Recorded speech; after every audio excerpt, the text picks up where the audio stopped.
상가 임대차 기간 중 임대인으로부터 건물이 낡아 재건축해야 하니 가게를 비워달라는 통보를 받는 경우가 있습니다. 수년간 일궈온 삶의 터전을 갑자기 이전해야 할 수도 있다는 생각에 임차인 입장에서는 당혹스러울 수밖에 없는 상황입니다. 상가건물 임대차보호법은 임차인의 안정적인 영업을 위해 최초 임대차 기간을 포함한 전체 임대차 기간이 10년을 초과하지 않는 범위에서 계약갱신 요구권을 보장하고 있습니다. 하지만 법은 예외적으로 임대인이 갱신을 거절할 수 있는 사유를 두고 있는데, 그 중 하나가 상가임대차법 제10조 제1항 제7호 남옥에 건물이 노후 훼손 또는 일부 멸실되는 등 안전사고의 우려가 있는 경우입니다. 그러나 법원은 임차인의 계약갱신 요구권을 폭넓게 보장하려는 입법 취지를 고려해서 이 조항을 매우 엄격하게 해석하고 있습니다. 단순히 건물이 오래되었다는 사실만으로는 갱신 거절이 어렵다는 의미입니다. 그렇다면 법원은 어떤 기준으로 안전사고의 우려를 판단할까요? 첫째,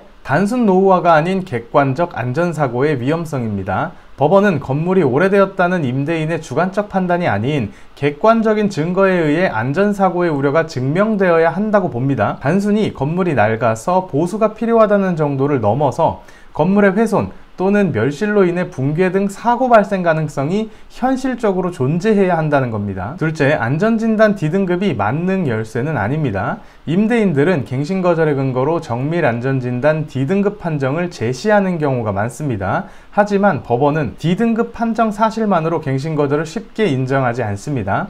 건물의 사용 연수가 비교적 짧고 D등급 판정의 주된 원인이 건축 당시에는 없었던 현행 내진 설계 기준 미비 때문인 경우, 건물 자체의 상태 평가는 양호하다면 갱신 거절 인정하지 않았습니다. 결론적으로 법원은 건물의 나이, 안전진단 등급뿐만 아니라 다음과 같은 사항들을 종합적으로 고려해서 안전사고의 우려를 판단합니다. 첫째, 주요 구조부의 결함 여부. 둘째, 훼손, 멸실의 정도와 실제 붕괴 위험성. 셋째, 보수 보강을 통한 문제 해결 가능성. 넷째, 안전진단 등급의 구체적인 평가 내용. 따라서 임대인이 건물의 노후화를 이유로 계약갱신을 거절한다면 그것이 상가임대차법의 예외 조항을 충족할 만큼 객관적이고 명백한 위험에 근거한 것인지 꼼꼼히 따져볼 필요가 있습니다.